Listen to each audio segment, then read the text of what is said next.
Hello guys, मैं Ramlal Singh. Ram trick centre में आप सभी का स्वागत है। आज हम लोग संविधान का क्वेश्चन सॉल्व करेंगे। चलिए देखते हैं। पहला क्वेश्चन है यहाँ पास, ओहरा समिति का गठन क्यों किया गया था? तो इसका जो ऑप्शन है, राज्यपालों की नियुक्ति के लिए, वित्तीय सुधार, पुलिस सुधार, राजनेताओं तथा अपराधियों के साठगांठ के लिए। तो इसका जो राइट आंसर है वो है राजनेताओं और अपराधियों के साठगांठ के लिए। दूसरा क्वेश्चन है, किसके द्वारा पंचायतों के लेखा और अंकेक्षण का रख रखाव किया जाता है? संसद द्वारा बनाए गए कानून के द्वारा, राज्य विधायिका द्वारा बनाए गए कानून के द्वारा, राज्य के वित्त आयोग द्वारा, नियंत्रक और महालेखा परीक्षक द्वारा। तो इसका जो राइट आंसर है, राज्य विधायिका द्वारा बनाए गए कानून के द्वारा। निम्नलिखित में से किस अनुसूची का संबंध राजनीतिक दल बदल से है? तो है 10वीं अनुसूची के। भारतीय संविधान में 7वां मूल कर्तव्य कौन सा है? तो 7वां मूल कर्तव्य, तो 11 मूल कर्तव्यों में से ये 7वां कौन से? प्राकृतिक पर्यावरण की रक्षा करना। भारत में वित्तीय व्यवस्था को केंद्र और राज्य स्तर पर कौन नियंत्रित करता है? तो वित्तीय से रिलेटेड चीज़ के लिए भारत का महालेखा परीक्षक होता है। ये भी इम्पोर्टेंट क्वेश्चन है। भारतीय संविधान के अनुच्छेद 13 का मुख्य उद्देश्य निम्नलिखित में से किसके संदर्भ में संविधान की सर्वोच्चता सुनिश्चित करता है? तो अनुच्छेद 13 जो है मौलिक अधिकार से रिलेटेड है, जो कि 12 से 35 तक है। भारतीय संविधान का कौन सा अनुच्छेद व्यक्ति के विदेश यात्रा के अधिकार को संरक्षण प्रदान करता है? तो विदेश में यात्रा के लिए अनुच्छेद 21। भारत के मुख्य न्यायाधीश की अनुपस्थिति में राष्ट्रपति को शपथ या प्रतिज्ञान कौन दिलाता है? तो मुख्य न्यायाधीश यदि अनुपस्थित है तो सर्वोच्च न्यायालय का वरिष्ठतम न्यायाधीश दिलाएगा। जनसंख्या नियंत्रण और परिवार नियोजन को समवर्ती सूची में किस संवैधानिक संशोधन के द्वारा जोड़ा गया? तो 42वां संविधान संशोधन। किस वित्त आयोग द्वारा पहली बार देश में स्थानीय निकायों को अधिक संसाधन जुटाने के अधिकारों की संस्तुति की गई? तो वित्त आयोग द्वारा पहली बार देश में, तो 13वां वित्त आयोग में। भारतीय संविधान के किस अनुच्छेद के अंतर्गत संसद राज्य सूची के किसी विषय पर विधि निर्माण कर सकती है? तो राज्य सूची के विषय पर ना, तो यहाँ पास है अनुच्छेद 249। ये अच्छा क्वेश्चन है। भारत के संविधान के अंतर्गत वाक स्वतंत्रता किसके संरक्षण करने के आधार पर युक्ति निर्बंधन के अधीन होता? तो देश की संप्रभुता और अखंडता।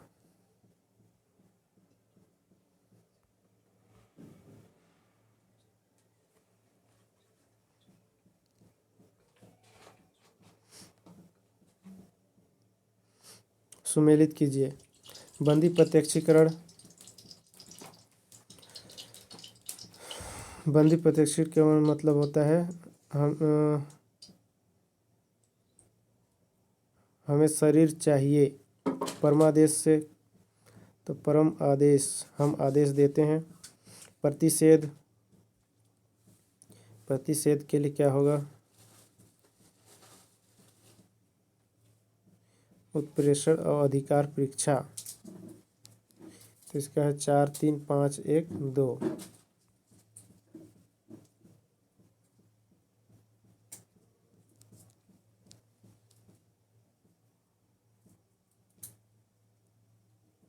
निम्नलिखित में से क्या सही नहीं है?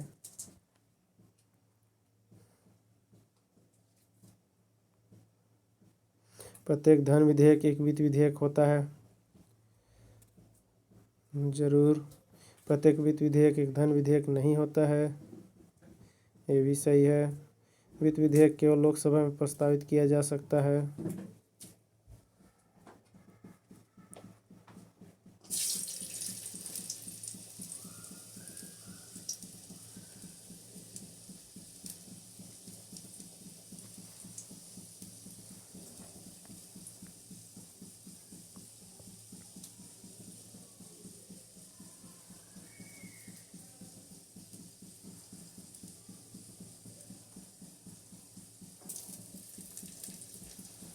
निम्नलिखित में से भारतीय संविधान का कौन सा अनुच्छेद प्रसाद का सिद्धांत उल्लेखित करता है?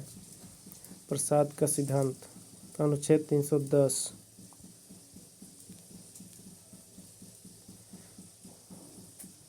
राष्ट्रपति की क्षमा प्रदान की शक्ति में क्या सम्मिलित नहीं है? क्षमा, लघुकरण, प्रतिहार, विषम, प्रविलंब, रोक, निरंतरता।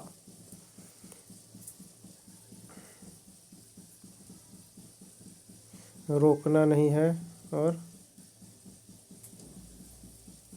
निरंतरता नहीं है। रोकना और निरंतरता, ठीक। भारतीय संविधान में सम्मिलित न्यायिक समीक्षा की अवधारणा किस देश से ली गई है? संयुक्त राष्ट्र अमेरिका से। उपाधियों की समाप्ति भारतीय संविधान के किस अनुच्छेद से संबंधित है? 18। भारतीय संविधान का कौन सा अनुच्छेद न्यायपालिका कार्यप्रणाली की शक्ति से पृथक करती है? अनुच्छेद 50। भारतीय संविधान का अनुच्छेद 148 भारत के खाली स्थान से संबंधित है। नियंत्रक और महालेखा परीक्षक का।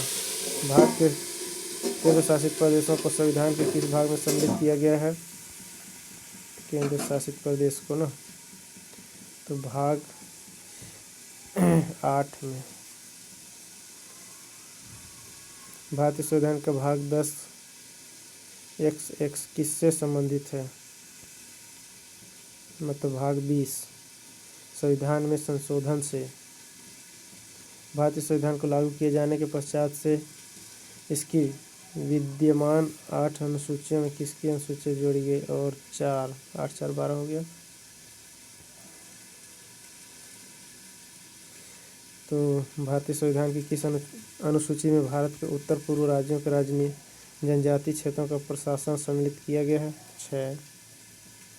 भारतीय संविधान के किस संवैधानिक संशोधन को लघु संविधान भी कहा गया है? 42वां। तो सर्वोच्च न्यायालय में अस्थायी न्यायाधीशों की नियुक्ति के प्रावधान किस अनुच्छेद में है? तो 127। किस वर्ष में भारत में प्रथम विशेष महिला न्यायालय का गठन किया गया? 1996 में प्रथम विशेष महिला न्यायालय। स्पीकर अपने निर्णायक मत की शक्ति का प्रयोग कब करता है? तो जब समान मत हो जाए तो निर्णायक मत दे सकता है। निम्न में से क्या एक राज्य के नीति निर्देशक तत्वों का उद्देश्य नहीं है? तो एक धार्मिक राज्य की स्थापना करना ये नहीं हो सकता।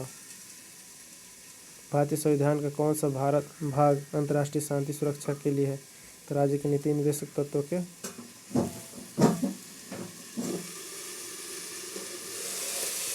निम्नलिखित में से किस प्रस्ताव में मंत्रिपरिषद को पद से हटाया जा सकता है? 2, 3, 4। नीतिगत कसौटी प्रस्ताव, आर्थिक कसौटी प्रस्ताव, प्रतीकात्मक कसौटी प्रस्ताव।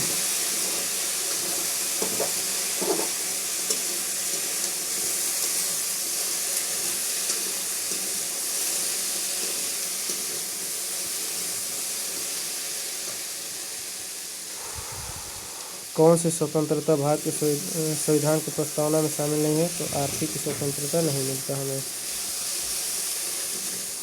तीनों में से किसी भी सूची में जो विषय नहीं गिनाए गए उन पर विधि बनाने की शक्तियां से संपन्न है संघ में है अवशिष्ट के लिए। भारतीय संविधान के निम्न में से किस सूची में सामाजिक सुरक्षा और सामाजिक बीमा का विषय शामिल किया गया? सम्मति सूची में सामाजिक सुरक्षा और सामाजिक बीमा। भारतीय सूची कहाँ है? भारतीय संविधान नर न्यायिक पुनर्वलोकन का आधार है। विधि द्वारा स्थापित प्रक्रिया।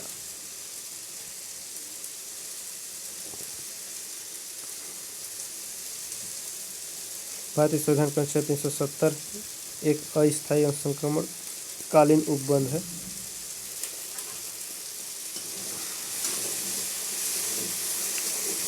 इनमें से कौन सा भारतीय संघीय व्यवस्था में एकात्मक तत्व है?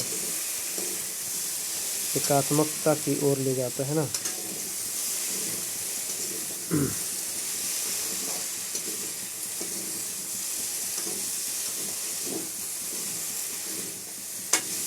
दो तीन पाँच। तो शक्ति का विकेंद्रीकरण करता है। एकात्मकता के राज्यपाल की नियुक्ति हो एक ही व्यक्ति करता है, वो राष्ट्रपति। राज्यसभा में असमान प्रतिनिधि, ये भी संघ के पास शक्ति है। न्यायिक पुनर्विलेखन, न्यायिक पुनर्विलेखन सभी के लिए है। और अखिल भारतीय सेवाएं भी एकात्मकता। द्विसदनात्मक व्यवस्था ये एकात्मकता की गुण नहीं है। निम्नलिखित में से किस विषय पर राष्ट्रपति के मंत्रिपरिषद से सलाह लेने की आवश्यकता नहीं होता है? राष्ट्रपति को मंत्रिपरिषद तो सविवेक की शक्ति को। तो राजदूतों की नियुक्ति इसमें लेता है मंत्रिपरिषद। विधेयकों पर स्वीकृति देना, राज्यपाल द्वारा प्रेषित विधेयकों पर स्वीकृति। लोकसभा भंग करना, संविधान संशोधन विधेयक पर स्वीकृति देना। ठीक। निम्न में से किस राष्ट्रपति की एक शक्ति का प्रयोग किया था जिसे संवैधानिक शब्दावली में जेबी निषेधाधिकार कहा जाता है? जेबी पॉकेट वाला है। तो ज्ञानी जैल सिंह किए थे। अपना त्यागपत्र देने के बाद भारत में एक मंत्री को अपने त्यागपत्र के विषय में लोकसभा में व्यक्तिगत वक्तव्य देने के लिए किसकी अनुमति की आवश्यकता होती है? स्पीकर की। कॉर्पोरेट सोशल रिस्पॉन्सिबिलिटी संबंधी कानून सबसे पहले किस देश में बना? तो इंग्लैंड में। अच्छा क्वेश्चन है।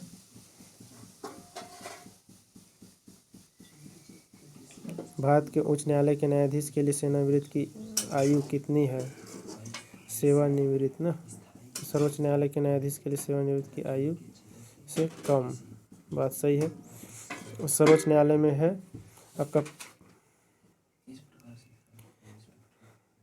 6 साल या 65 वर्ष, और उच्च न्यायालय में है आपका 62 वर्ष या 6 साल। तो ये सही बात है। राज्य परिषद की गठन पहली बार किस वर्ष में किया गया था? 1952 में। निम्नलिखित में से किस राज्य में 2 सदन है? तो बिहार में है। इसी के साथ आपको पता होना चाहिए कि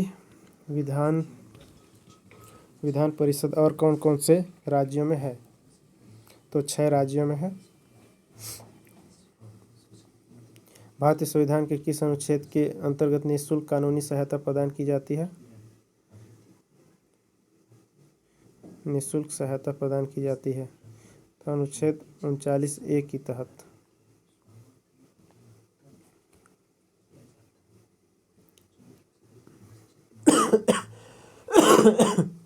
सॉरी।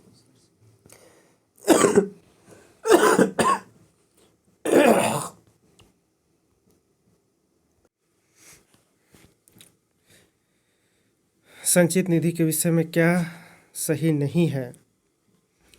लोकसभा बहस कर सकती है, लोकसभा राशि में कटौती कर सकती है, लोकसभा इस पर मतदान कर सकती है, राज्यसभा बजट पर बहस कर सकती है, राज्यसभा राशि में कटौती कर सकती है, राज्यसभा इस पर मतदान कर सकती है। संचित निधि के विषय में क्या सही नहीं है? 2, 3, 5, 6। लोकसभा राशि में कटौती कर सकती है, नहीं कर सकती है। लोकसभा इस पर मतदान कर सकती है, ये तो सही है। राज्यसभा इस पर राज्यसभा बजट पर बहस कर सकती है, ये भी सही है। राज्यसभा राशि में कटौती कर सकती है, नहीं कर करवा सकते हैं, गलत है।